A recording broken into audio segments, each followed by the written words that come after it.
Hello അസ്സലാമലൈക്കും. എന്തൊക്കെയുണ്ട് വിശേഷം? ഇന്നിതാ ഞാൻ നല്ലൊരു ചിക്കൻ ടിക്ക റെസിപ്പി ആയിട്ടാണ് വന്നത്. നല്ല അടിപൊളി സോഫ്റ്റ് ആയിട്ടുള്ള ടിക്കയാണ്. ഈസി ആയിട്ട് നമുക്ക് തവയിൽ വീട്ടിൽ ഉണ്ടാക്കാൻ പറ്റും. സിമ്പിൾ. എല്ലാവരും എപ്പോഴും നമ്മൾ ചിക്കൻ ഫ്രൈ ഒക്കെ അല്ല ഉണ്ടാക്കുന്നത്. നമുക്ക് ഒലീവ് ഓയിൽ നല്ല ഹെൽത്തി ആയിട്ട് നല്ല അടിപൊളിയായിട്ട് ചിക്കൻ ടിക്ക വീട്ടിൽ ഉണ്ടാക്കാം. ആൾക്കാരൊക്കെ വരുമ്പോൾ നമുക്കൊരു വ്യത്യസ്തമായിട്ട് കൊടുക്കുകയും ചെയ്യാം. അപ്പൊ എങ്ങനെ ചെയ്യാൻ നോക്കാം. ഞാൻ പെല്ലുള്ള പീസായിട്ട് എടുത്തത് 500 ഗ്രാം ചിക്കൻ കട്ട് ചെയ്ത് നമ്മളെ കറി പീസാക്കി കട്ട് ചെയ്ത് വെച്ചതാണ്. കണ്ടോ, ചെറിയ ചെറിയ പീസ്. എല്ലുള്ളതും എടുക്കാം, എല്ലില്ലാത്തതും എടുക്കാം. പക്ഷെ ബ്രസ്റ്റ് പീസ് എടുക്കരുത്, ടേസ്റ്റ് ഉണ്ടാവില്ല. ഇതാകുമ്പോൾ നല്ല ടേസ്റ്റ് ആയിരിക്കും. അപ്പം ഇതുപോലെ തന്നെ എടുക്കാൻ നോക്കുക കേട്ടോ. ഇറച്ചി മാത്രമല്ല, വെള്ള ഇറച്ചിയില്ല, അത് എടുക്കാൻ ഇതാ നോക്കുക കേട്ടോ. ഇതൊന്ന് ആദ്യം ഒരു മാരിനേഷൻ ചെയ്യണം.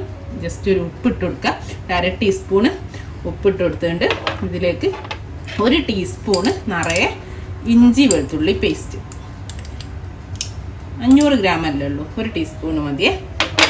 എന്നിട്ട് ഇത് നന്നായിട്ടൊന്ന് മിക്സ് ചെയ്തിട്ട് നമുക്ക് മാറ്റാം.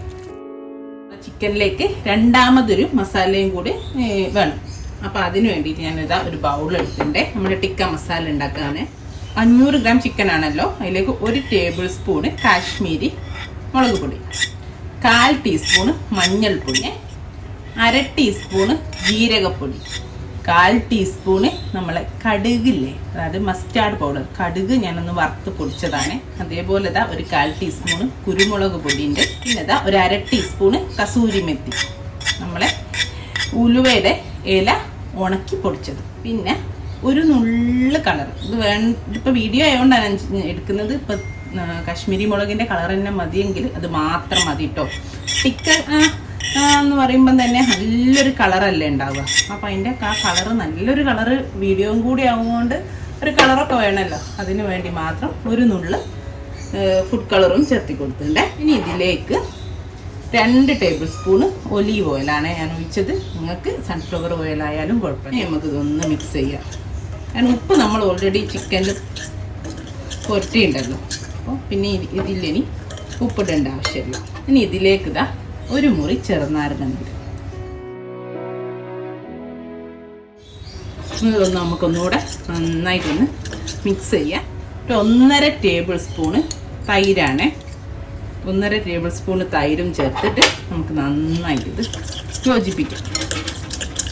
തൈരും പൊടികളൊക്കെ നന്നായിട്ട് യോജിപ്പിക്കാം. ഇപ്പം നമ്മളെ മസാല ഇവിടെ റെഡിയാണ്. ഇനി നമ്മൾ നേരത്തെ മാറ്റി വെച്ച് 1/2 മണിക്കൂറോളം വെച്ചിട്ടോ. 1 മണിക്കൂറോളം വെച്ചാൽ നല്ലതാണ്. ഇതിലേക്ക് ഇട്ട് കൊടുക്കുക. മിനിമം ഒരു 1/2 മണിക്കൂറെങ്കിലും വെക്കണേ. എന്നിട്ട് ഈ മസാലയ്ക്ക് നന്നായിട്ട് അങ്ങോട്ട് ഇത് മസാല തേച്ചിട്ട് മിനിമം 1 മണിക്കൂർ വെക്കണേ. അപ്പോൾ ഈ മസാല ഒക്കെ ചിക്കനിലേക്ക് അങ്ങോട്ട് നന്നായിട്ട് പിടിച്ചിട്ട് നല്ല സോഫ്റ്റായിട്ട് കിട്ടുള്ളൂ. അപ്പോൾ ഒരു 2 മണിക്കൂറൊക്കെ വെക്കുകയാണെങ്കിൽ അത്രയും നല്ലത്. ഞാനിത് ഫ്രിഡ്ജിൽ വെക്കാൻ പോവുകയാണ്. അപ്പം മസാല വരട്ടി വെച്ച് വെക്കാൻ പുറത്തെടുത്തു. ഇനി നമുക്ക് ഇതുപോലത്തെ സ്ക്യൂവേഴ്സിൽ ഈ പീസസ് കുത്തിയെടുക്കണം. അപ്പം ഞാൻ ഒരു 1/2 മണിക്കൂർ മുമ്പ് നമ്മൾ നോർമൽ സ്ക്യൂവേഴ്സ് വെള്ളത്തിലിട്ട് വെച്ചാൽ അല്ല, ഇത് ഉണങ്ങിയത് നമ്മൾ പെട്ടെന്ന് ഗ്രില്ല് ചെയ്യുമ്പോൾ അല്ലേ, അപ്പം പെട്ടെന്ന് അങ്ങ് പൊട്ടിപ്പോവും. അതില്ലാതിരിക്കാൻ കുറച്ച് സമയം വെള്ളത്തിലിട്ട് കുതിർത്തും. എന്നിട്ട് നമുക്ക് ഇതൊന്ന് ഓരോ പീസ് എടുക്കാം. ഇങ്ങനെ കോർത്ത് കൊടുക്കാം. ചെറിയ പീസായതുകൊണ്ട് എല്ലുള്ളായതുകൊണ്ട് വലിയ പ്രശ്നമല്ല. കണ്ടോ, കോർക്കാൻ പറ്റുന്നുണ്ട്. കണ്ടോ. പക്ഷെ എല്ലുള്ള പീസും അതേപോലെ ഈ ടൈപ്പ് പീസൊക്കെ അല്ലേ, അതാട്ടോ ടേസ്റ്റ് കഴിക്കാൻ. മറ്റേത് എന്തോ എന്താ പറയുക, മാതിരി ഉണ്ടാവും. എനിക്കിഷ്ടമല്ല ആ ഒരു ബ്രസ്റ്റ് പീസ് മാത്രം. കുറച്ച് കഴിയുമ്പോഴേക്ക് ഭയങ്കര ഹാർഡ് ആയി പോവും. ഇതുപോലെ ഞാൻ സ്ക്വയറിൽ കുത്തിയെടുക്കട്ടെ. 4 സ്ക്വയർ കിട്ടിയിട്ടുണ്ട് കേട്ടോ നമുക്ക് ഈ 500 ഗ്രാം ചിക്കൻ മതി. ഇനി നമുക്കിത് തവ ഗ്രില്ല് ചെയ്തെടുക്കാം. ഇപ്പോൾ പുറത്തൊക്കെ ആണെങ്കിൽ ഇത് ഡയറക്റ്റ് നമ്മൾ ചാർക്കോളിൽ വെച്ച് ചുട്ടെടുക്കാം. ഇനി അതല്ല, തവയിൽ ചെയ്യുന്നത് എങ്ങനെയാണെന്ന് ഞാൻ കാണിക്കുന്നത് കേട്ടോ. ഇനി ഇവിടെ ഇതാ ഒരു ഗ്രിൽ പാൻ വെച്ച് ചൂടാക്കാൻ വെച്ചിട്ടുണ്ടേ. അപ്പോൾ സാധാരണ നമ്മളെ ഫ്രൈ പാൻ ആയാലും കുഴപ്പമില്ല. ഈ ഒരു മസാല കേട്ടോ ഞാൻ എപ്പോഴും നമ്മൾ തണുപ്പ് സീസണൊക്കെ നമ്മൾ പാർക്കിലൊക്കെ ഗ്രില്ല് ചെയ്യാൻ കൊണ്ടുപോകാറല്ലേ, ബാർബിക്യൂ ചെയ്യാൻ കൊണ്ടുപോകുമ്പോൾ ഈ ഒരു മസാല ഉണ്ടാക്കാറ് ഭയങ്കര ടേസ്റ്റ് ആയിട്ട് എല്ലാവർക്കും ഭയങ്കര ഇഷ്ടമാണ്.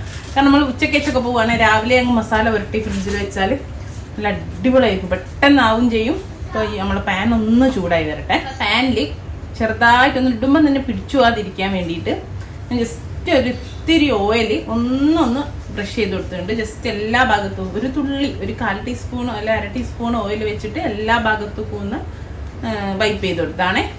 ഇനി നമുക്ക് നമ്മൾ ഓരോ സ്ക്യൂസും നമ്മുടെ പാനിലേക്ക് വെച്ചെടുക്കും. നമുക്കിത് എല്ലാ ഭാഗവും തിരിച്ചും മറിച്ചൊക്കെ ഇട്ടിട്ട് ഒരു 10-15 മിനിറ്റോളം എടുക്കും കേട്ടോ നമ്മൾ. കാരണം നമ്മൾ എല്ലുള്ള പീസ് കൂടിയാണ് എടുത്തത്, കുഞ്ഞി പീസാണ്. എന്നാലും ഒരു 15 മിനിറ്റ് കൊണ്ട് നന്നായിട്ട് അയച്ചിട്ട് തിരിച്ചും മറിച്ചൊക്കെ ഇട്ടിട്ട് നമുക്ക് നോക്കിയിട്ട് എടുത്താൽ മതി. അപ്പം നമ്മുടെ ടിക്ക ഇവിടെ റെഡി ആയിട്ടുണ്ട്. കണ്ടോ, എല്ലാ ഭാഗവും ഇതുപോലെ തിരിച്ചിട്ടിട്ട് നോക്കിയാൽ മതി കേട്ടോ. എല്ലാ ഭാഗവും ആയിട്ടുണ്ട്. ടേസ്റ്റൊക്കെ ചെയ്ത് നോക്കാം. അന്ന് വേണമെങ്കിൽ ഞാൻ കുറച്ച് സമയം ഇങ്ങനെ ഒന്ന് അടിച്ചു വെച്ചിരുന്നു കേട്ടോ. അപ്പോൾ ഉള്ളിലൊക്കെ ഒന്നിച്ചൊന്ന് വെന്തോളും, മസാല ഒക്കെ നന്നായിട്ടൊന്ന് വെന്തൂടെ കിട്ടും. ആദ്യത്തെ ഒരു 5 മിനിറ്റ് തുറന്നു വെച്ചതിന് ശേഷം പിന്നത്തെ ഒരു 5 മിനിറ്റ് ഞാൻ ഒന്ന് അടിച്ചു വെച്ചു. ഒക്കെ ഒന്ന് വെന്തോളുമല്ലോ ഉള്ളിലൊക്കെ. ഓക്കെ, അപ്പോൾ ഞാൻ തീ ഓഫ് ചെയ്തു. ഇത്രേ ഉള്ളൂ. ഇനി ഒരു സെർവിങ് പ്ലേറ്റിലേക്ക് മാറ്റാം. അപ്പോൾ ഞാൻ ഇവിടെ ഒരു നമ്മളെ റൈത്തയൂടെ ഉണ്ടാക്കിയിട്ട് ഇതിൻ്റെ കോമ്പിനേഷൻ ആയിട്ട് മിൻറ്റും തൈരും ചേർത്തിട്ടുള്ള നമ്മൾ മിൻറ്റ് റൈത്തല്ലേ, അതന്നെ നോർത്ത് ഇന്ത്യൻസിൽ. അപ്പോൾ അതിൻ്റെ ഇനി സെർവിങ് പ്ലേറ്റിലേക്ക് മാറ്റട്ടെ. ഇൻഷാ അല്ലാഹ് നല്ലൊരു വീഡിയോ ആയിട്ട് നമുക്ക് വീണ്ടും കാണാം. Thank you.